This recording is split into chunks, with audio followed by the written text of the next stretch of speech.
بسم اللہ الرحمن الرحیم۔ شروع اللہ کے نام سے جو بڑا مہربان اور نہایت رحم کرنے والا ہے۔ شب برات سے پہلی گھر کی چھت سے یہ 5 چیزیں ہٹا دیں ورنہ تباہ و برباد ہو جاؤ گے۔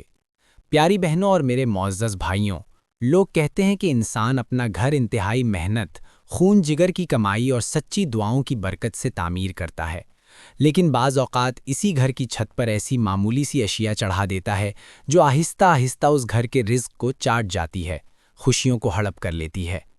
پیاری بہنوں، یہ کوئی واہیات بات نہیں۔ ہمارے اکابرین فرماتے تھے کہ گھر کی چھت محض بارش اور دھوپ روکنے کا ذریعہ نہیں، بلکہ یہ گھر کی عزت نفس کی پاکیزگی اور رحمت خداوندی کے نزول کی مقدس جگہ ہے۔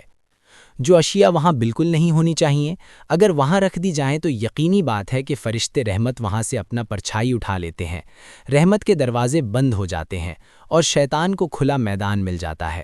خاص طور پر جب شب برات جیسی اعظم اور مبارک رات قریب ہو تو ہمیں اپنے گھروں کی صفائی اور پاکیزگی کا خاص خیال رکھنا چاہیے، کیونکہ اسی رات رزق اور تقدیر کے فیصلے ہوتے ہیں۔ آج میں آپ کو انہی چھوٹی لیکن ہولناک غلطیوں سے آگاہ کروں گا، لہٰذا مکمل توجہ سے سنیے، کیونکہ اگر ان 5 اشیاء میں سے کوئی ایک بھی آپ کی چھت پر موجود ہو تو یقین کیجیے خوشیاں آپ کے گھر سے کوچ کر جائیں گی اور غربت آپ کی چوکھٹ پر مستقل ڈیرا ڈال لے گی۔ پیاری بہنوں، ہم لمحہ ضائع کیے بغیر سیدھے پہلی چیز کی طرف آتے ہیں جسے کبھی بھی اپنے گھر کی چھت پر نہیں چڑھانا چاہیے، اور وہ ہے پرانا پھٹا ٹوٹا جوتا یا جوتیاں۔ بزرگوں کا ارشاد ہے کہ جس گھر کی چھت پر ٹوٹے پھوٹے جوتے پڑے ہوں وہاں فرشتے رحمت نہیں بلکہ بددعائیں لے کر تشریف لاتے ہیں۔ حضرت بایزید بستامی لعنت نے قبضہ جما لیا ہے، اس لیے پھٹے جوتے کبھی چھت پر نہ رکھیں۔ پیاری بہنوں، اب آپ کو ایک ایسی دل گداز حقیقت سناتا ہوں جو محض قصہ نہیں بلکہ دل کی گہرائی میں اترتا زخم زندگی کا عظیم سبق اور گھر کی تباہی سے بچاؤ کا راستہ بھی اپنے دامن میں سموئے ہوئے ہیں۔ بات ایک پہاڑی قصبے کی ہے جہاں ایک بزرگ سکونت پذیر تھے۔ سفید داڑھی، پیشانی پر سجدوں کی چمک، قدموں میں اطمینان اور آنکھوں میں ایسی سکون بھری خاموشی کہ دیکھنے والا سمجھتا کہ دنیا کے لاتعداد راز وہ دل میں چھپائے بیٹھے ہیں، مگر زبان پر صرف اللہ کا پاک نام جاری رہتا ہے۔ انہیں پہاڑوں کے دامن میں ایک کچی پگڈنڈی تھی جس کے کنارے زرد پتوں سے لدا درخت لہراتا رہتا اور نیچے ایک خشک ندی اپنا سفر طے کرتی تھی۔ اسی پگڈنڈی پر ایک دن ایک خاتون گزر رہی تھی، پھٹا دوپٹہ تن پر لپٹا، آنکھوں میں سرخی، پاؤں مٹی آلود، جیسے درد نے انہیں جنگلوں میں گمراہ کر دیا ہو۔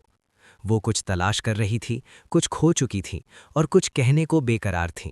جب اس مٹی بھری راہ سے گزری اور بزرگ کو ایک اکیلی چٹان پر بیٹھے ذکر کرتے دیکھا تو ان کے قدم رک گئے۔ کچھ لمحے خاموش کھڑی رہیں، پھر آنسو بھری آواز میں بولی، بابا جی، کیا میں تھوڑی دیر آپ کے پاس بیٹھ سکتی ہوں؟ میرے دل پر اتنا بوجھ ہے کہ سانس بھی ٹکڑوں میں نکل رہی ہے۔ بزرگ نے آہستہ سے سر اٹھایا، چادر ایک طرف سرکائی اور شفقت سے فرمایا، بیٹی بیٹھ تو سکتی ہے، مگر یاد رکھ کچھ درد زبان سے نکل کر روح کی مٹی پر اترتے ہیں اور وہیں سے جواب ملتے ہیں۔ بتا، تیرے دل میں کون سا طوفان اٹھ رہا ہے؟ خاتون نے لرزتی آواز میں کہا، بابا جی، میرے گھر کی خوشیاں ختم ہو چکی ہیں، رزق آتا تو ہے مگر ٹھہرتا نہیں۔ شوہر کا غصہ بڑھتا جا رہا ہے، بچوں کی صحت خراب رہتی ہے اور میری راتوں کی نیند غائب ہو چکی ہے، جیسے کبھی تھی ہی نہیں۔ لوگ کہتے ہیں کہ شاید چھت پر کوئی نوست ہے، مگر میری سمجھ میں نہیں آتا۔ چھت پر تو صرف چند پرانی چیزیں، ٹوٹے جوتے اور کپڑے ہی پڑے ہیں، پھر میرا گھر برباد کیوں ہو رہا ہے؟ یہ سن کر بزرگ نے گہری سانس لی، پہاڑوں کی طرف نگاہ اٹھائی جیسے ہوا سے کوئی راز سن لائے ہوں، پھر دھیرے سے فرمایا، بیٹی، جب انسان اپنی چھت کو کچرے کا ڈھیر بنا دے تو وہ اپنی قسمت پر خود مٹی چھڑک رہا ہوتا ہے۔ چھت آسمان سے آنے والی رحمت کا دروازہ ہے، اور جب وہاں نجاست، پھٹے جوتے یا بیکار چیزیں رکھی جائیں تو رحمت وہاں ٹھہرنا چھوڑ دیتی ہے۔ خاتون خاموشی سے سنتی رہیں۔ بزرگ نے دوبارہ فرمایا، بیٹی، تیری چھت پر وہ نہیں جو نظر آ رہا ہے، بلکہ وہ ہے جو نظر نہیں آتا۔ مایوسی، غفلت، اللہ کی نعمتوں کی ناشکری، جب جوتا زمین تلے ہونا چاہیے وہ چھت پر چڑھ جائے تو عزت کا مقام الٹ جاتا ہے۔ اب فرشتے رحمت نہیں بلکہ حساب لے کر آتے ہیں۔ یہ سن کر خاتون کے آنسو مٹی میں ٹپکے اور سر جھکا کر لرزتی آواز میں بولی، بابا جی، اب کیا کروں؟ بزرگ مسکرا کر فرمایا، بس گھر کی چھت صاف کر لو، دل کو صاف کر لو، رزق کے دروازے خود بخود کھل جائیں گے۔ پیاری بہنوں، اب ہم دوسری چیز کی طرف آتے ہیں جسے اگر نادانی یا لاپرواہی میں گھر کی چھت پر رکھ دیا جائے تو نہ صرف گھر کی دیواریں بلکہ گھر والوں کی قسمت بھی خراب ہونے لگتی ہے۔ دوسری چیز ہے استعمال شدہ یا جلایا ہوا قرآن کا کاغذ اور اس میں مبارک والا کاغذ یا دینی آیات والے کاغذ کو چھت پر پھینک دینا یا بیبیز یا بے ادبی سے رکھ دینا۔ پیاری بہنوں، کچھ لوگ لاپرواہی میں اخبارات، رسائل چھت پر اچھال دیتے ہیں، حالانکہ ان میں اللہ کا نام، میرے آقا نبی کریم صلی اللہ علیہ وسلم کا اسم گرامی یا کوئی قرآنی آیت بھی درج ہوتی ہے۔